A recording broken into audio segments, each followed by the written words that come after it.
Hey guys, welcome back to my channel. Today is Friday, July 10th, 2020. I'm going to get this video hopefully posted within the next few days. And this is not going to be in chronological order. I am way behind on editing. I've got a lot of raw video footage that I need to edit and turn into episodes. So, for instance, I just posted I think part 86 of the Tower of Power series, where I was trying to break free the frozen steering cable on the boat. And those more astute observers may have noticed that there were a lot of dead brown leaves on the ground. And yeah, that was back in April. So I think we're somewhere around April as far as how far we're caught up on, or as far as what's up there on the site for videos. But I've got a lot of other stuff coming. So just to give you an idea of what to expect in the coming weeks as far as episodes go, pretty much been focusing a lot of time on the boat, trying to get that boat back in the water. We're very close on that. As far as videos go, you're probably going to have to see some more episodes of me messing around with other stuff before that before we finally are caught up on that. As far as the Yerf Dog go-kart series goes, my son has really been on my case about getting back to that. So we got to get back to that because he would love to get that thing running and try driving it, fooling around with it. So the Yerf Dog's a priority. Like I said, the boat's a priority. The Yerf Dog is sort of a priority, and then we've got a couple other things that are going to be coming in and out during these next few weeks as far as videos. Actually got some old stuff that I'm revisiting. Got an old project that I started, which is just got some parts in today. Were waiting for me. We just came back from a vacation. Actually, we weren't due back until tomorrow, but we decided to come back a day early because Tropical Storm Faye is moving into the area and was dumping a lot of rain. So we had the choice of waking up at the campground on Saturday morning and pouring rain and loading everything up to come home, or just coming home today. So we came home today. And one of the things that was waiting for me when I came home was this package right here, purchased off of eBay, which I think you guys are going to enjoy. So we're going to do a reveal on that in this video.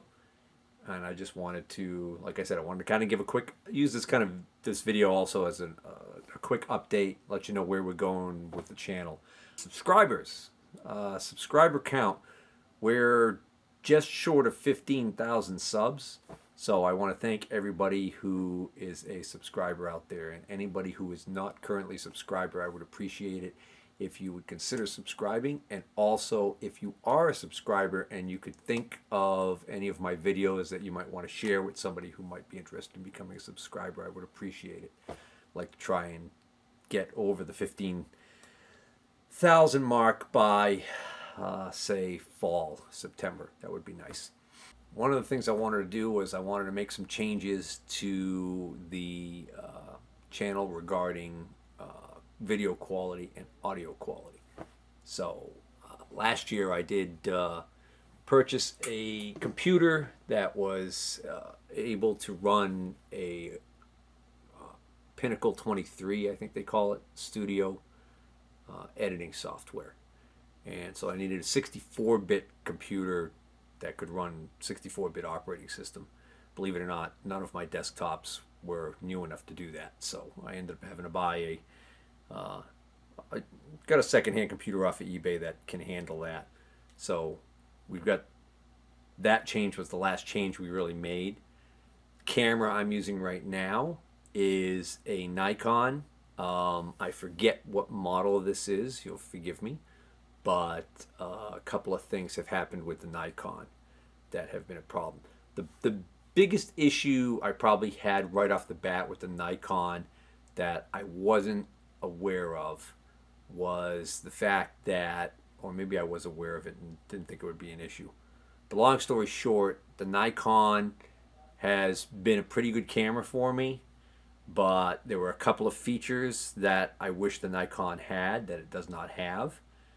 And also now I've got a couple of issues with the Nikon, which I will show you in a bit. But let's unbox this thing that I have in the box here, and we'll talk about that. All right, so this is an Amazon Prime box, but this is not an Amazon Prime purchase. So this eBay seller decided to recycle and reuse a Amazon box, which nothing wrong with that. I do that occasionally myself if the box is in good condition, because these boxes tend to be pretty decent quality as opposed to some of the priority mail boxes that are furnished by the post office have gotten pretty flimsy. And I find myself having to, like, especially in a flat rate situation where I have to use their box to get the flat rate, I usually tape the heck out of those things to make sure they're going to survive. So the thing I like about unboxing something like this on video is that this also becomes my proof of condition upon receipt. So this box has got a little bit of damage to it, but overall it's in pretty good shape. If there was some decent packaging inside here, packing material, which it looks like there is, then I don't think there should be an issue.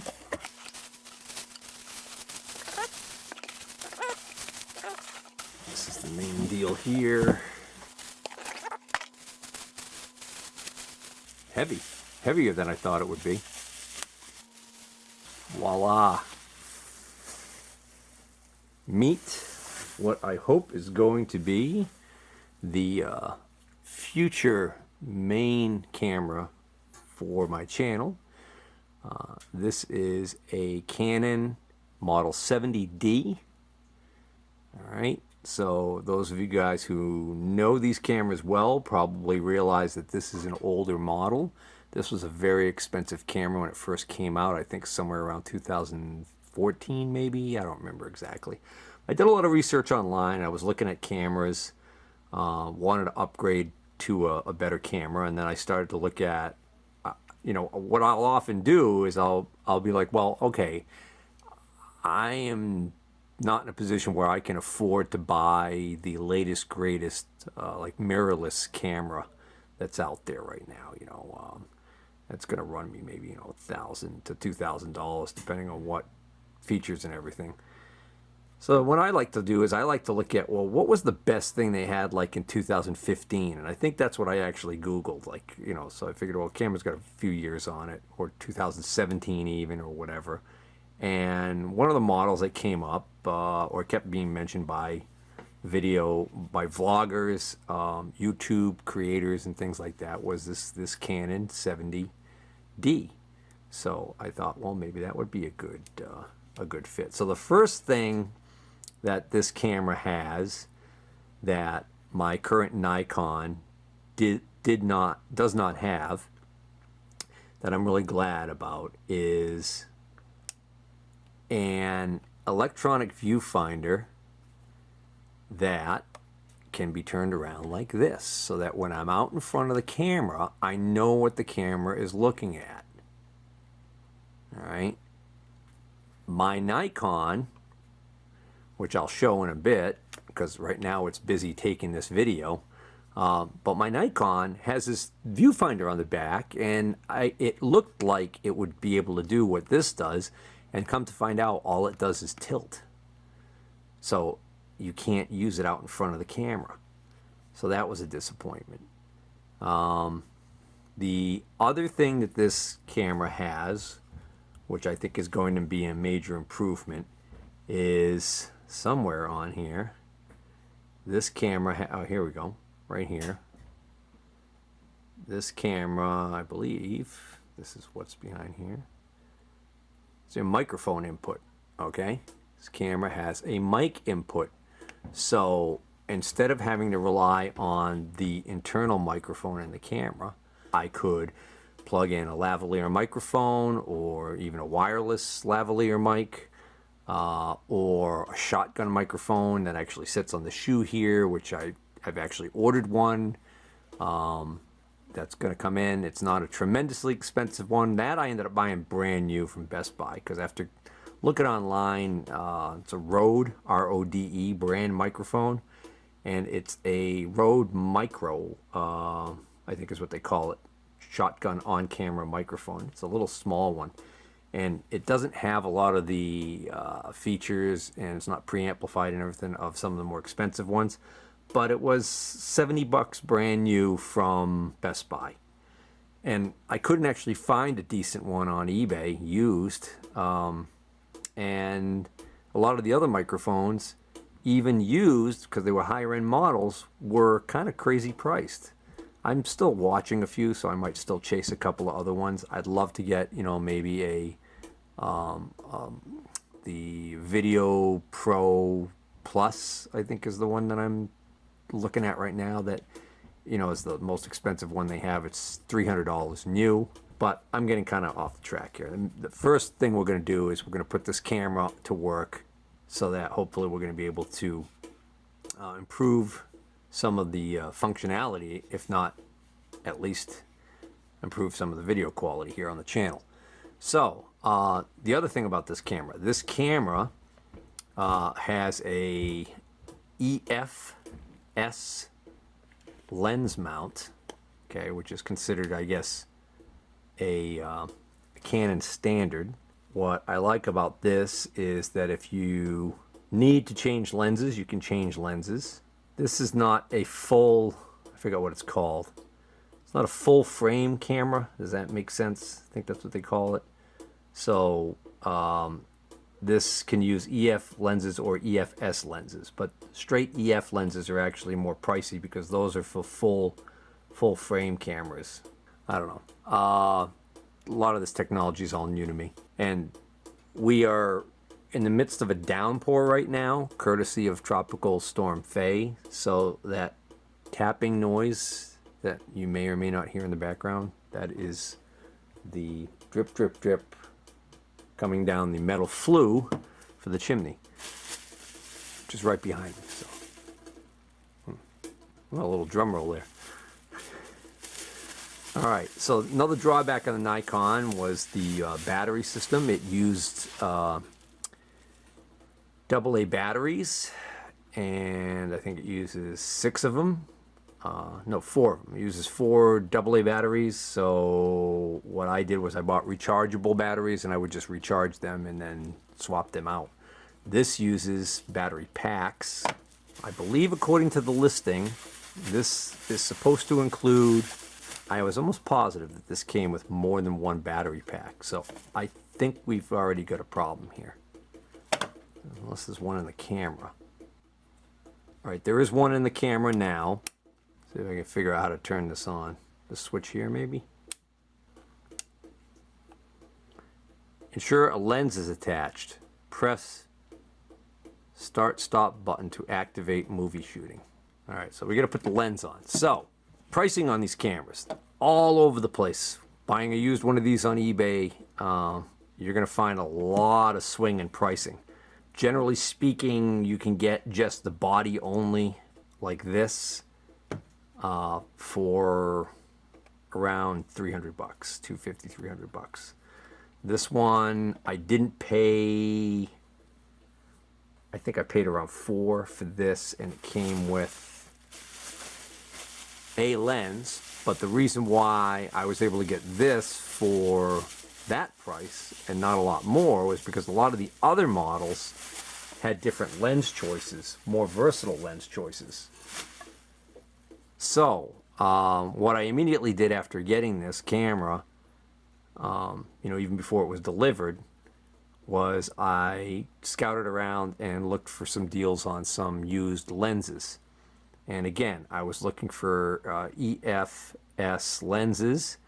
This lens, this is the other thing that caught my eye about this. This lens is a 50mm lens, but it's a Canon EF, not an EF-S. So this lens actually might be wanted by somebody who has a full frame camera. not only is it an EF lens as opposed to EFS, it also is an STM lens, which STM means it uses a stepper motor for doing the job of focusing, moving the lens for autofocus, which is quieter than the old style. I forget what the old style motor is that they used.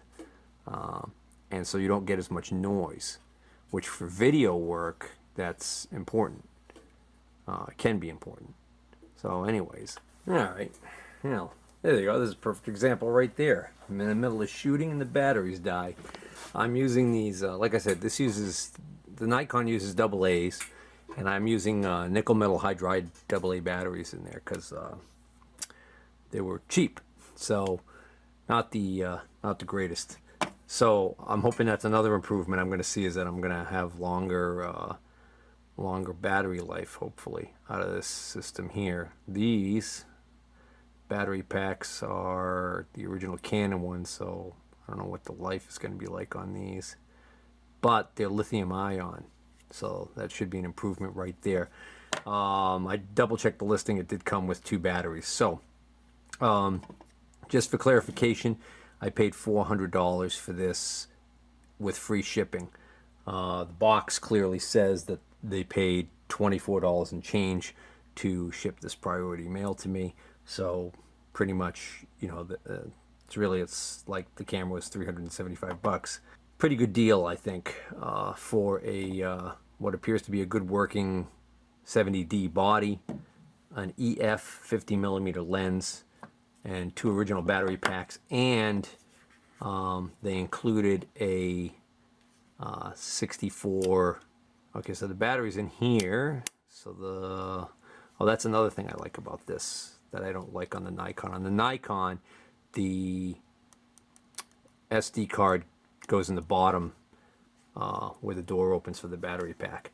So if you want to swap out the card while it's on the tripod or on a mount, you have to take it off the mount to do that. You still have to take it off the mount to change batteries. Well, not necessarily. You might have enough clearance to drop one out. I don't know. Anyways, so where is that thing? Here we go, card. Yeah. It's an Ultra SD, so should be a pretty decent speed card. And 64 gigabytes is not horrible. So let's, oh, that was interesting. A little flash there when I put the card back in. Let's put the lens on this thing, power it up. It does seem to be working. Of course, I really can't zoom in or anything because this is not a zoom lens. This is a fixed 50mm lens. That's kind of a bummer. So I'm not going to be able to put this really to work shooting any video for you guys until I get that other lens in. So hopefully by the end of this coming week, the lens will be in. Well, I'll tell you, you know, I'm listening to this thing focus. And for an STM lens, it's kind of noisy.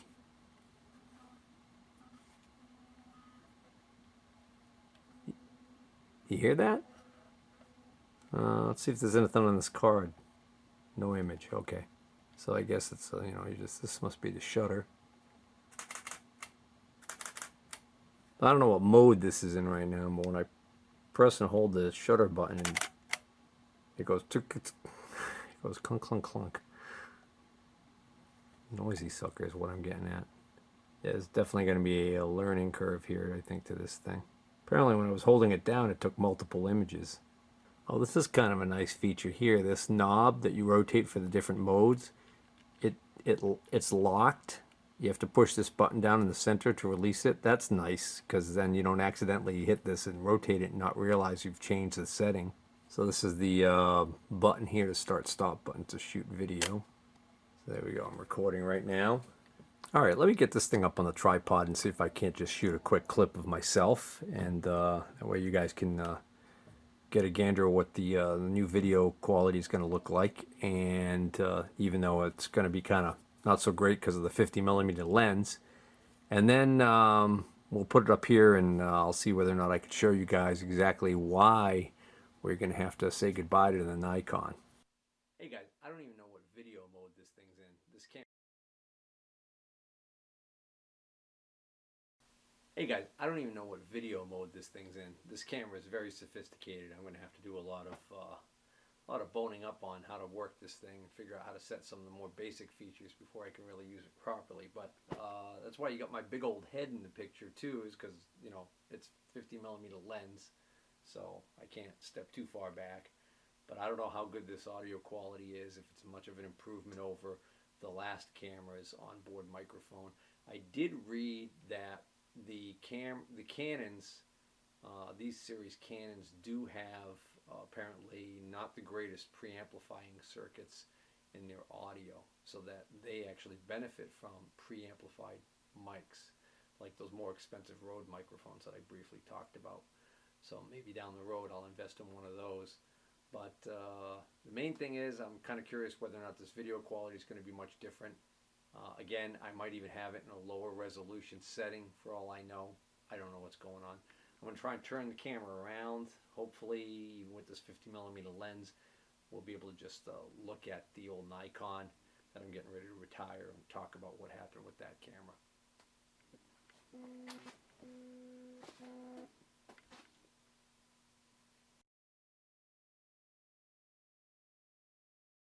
Hey guys, it's the next morning, and I did some more research last night and was more and more convinced that there is a problem with a PC board, components on a PC board inside this unit, and that the proper repair is to have the PC board replaced. Now, I decided that even though the seller, turns out the seller had a no returns policy on his listing, which in this case doesn't really mean much, because this would clearly be an example of item not as described, because he did not put as is, he did not make any mention of any issues with the camera, and he did not put as is anywhere in the listing. And he actually said ready to shoot right out of the box, or something to that effect, which tells me that he either wasn't experiencing this problem, which is possible, because it turns out apparently this problem tends to manifest itself a lot more often when using the video mode.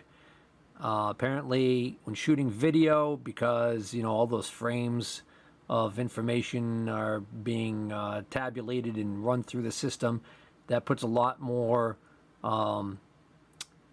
workload on the components, and so that the whole processing is a lot more labor intensive. It's not like you snap a picture, the processing gets done in a matter of less than a second, and it's stored on the card, and the camera just sits there waiting for the next job. When you're doing video, there's ongoing processing that's going on by the processor. So those components heat up, and that's when it malfunctions. So some people have experienced this problem very rarely, because they tend to use this camera as mainly a still photography camera, point and shoot, blah blah. But if you're going to use it for video, so what I'm trying to say is, I'm not necessarily thinking that this guy was trying to cheat me. It may very well be he was not aware of the problem, because he may not have been using it for video. However, he did have no returns on the listing, so eBay will cover this. This is protected under the eBay guidelines. So I could go through the process of submitting this for return to eBay. And eBay, you know, much to the chagrin of many sellers, their policy is pretty good towards buyers as far as buyer protection goes. Not only can I get a full refund for this purchase, but they will actually have the seller pay for the cost of the return shipping if you go through the proper eBay process to do so. So keep that in mind if you ever have a problem like this. In my case, I ended up determining that based on the serial number of this camera, that this camera apparently qualifies for a free repair from Canon. The caveats are, I have to send this to the Canon Service Center down in Virginia. The Era 80 can be the only thing that's wrong with the camera. In other words, if you have another problem with the camera that's not related to that, they will fix the Era 80 problem, no charge, but then you'll have to pay for the repair of whatever else is wrong with the camera. Since this camera seems to shoot pictures okay, and since it only seems to throw the arrow when it's a couple of minutes into the video, I'm pretty convinced that that's the only issue with this camera. So I've actually decided to send this to Canon, get it repaired, and sent back to me. And the reason why I decided that is I looked at the pros and cons, and the main thing that I thought about was if I send this camera back to the seller and I wait for the process of eBay, I'm going to lose time. And the issue is, in the end, I get a refund. But then when I go back on eBay and I buy another used one of these, how am I going to know for sure whether or not I get another? You know, I could easily get another one that has the same issue. Whereas if I decide to just send it into Canon, and Canon repairs this camera, they put a new board in it, then when this camera comes back from Canon, it's going to have a factory new board in this thing. So isn't that better than buying another used one? I think it might be. I might be wrong. But that's what I decided I'm going to do.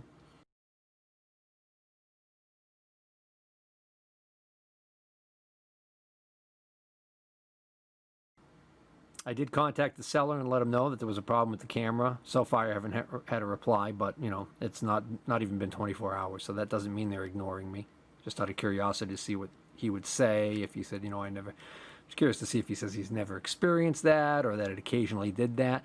So the funny thing was, I came down here this morning and I wanted to include a photograph showing the Era 80 in the window here with my reply on eBay.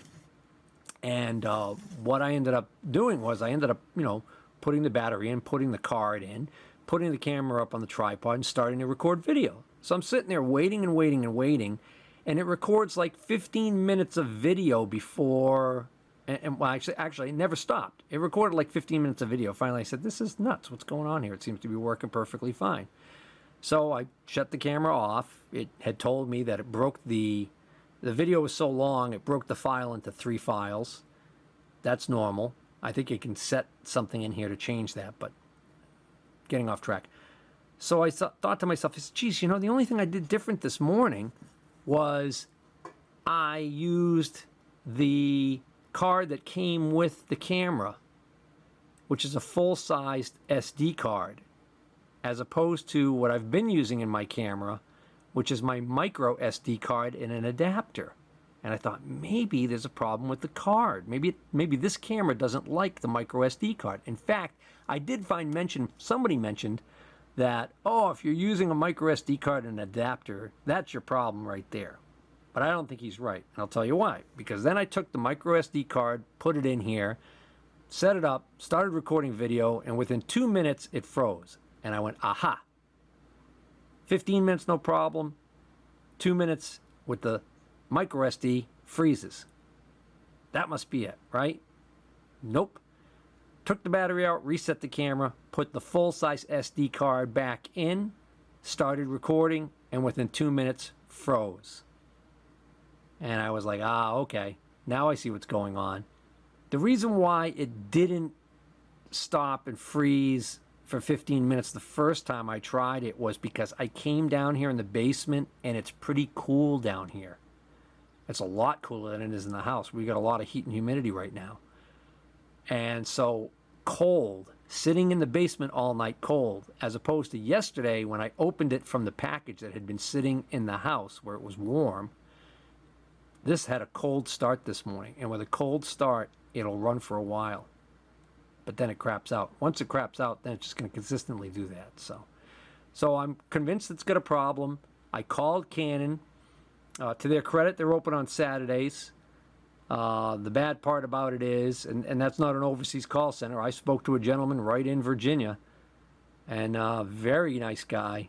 Had a nice chat with him. Had a long wait time on hold before I could get somebody, but you know, he explained to me it is a Saturday, the weekend, and also he said they were just rolling out a couple of new products that they've been getting a lot of calls on. So, anywho, so I'm waiting right now. I'm going to get this packaged up and send it out.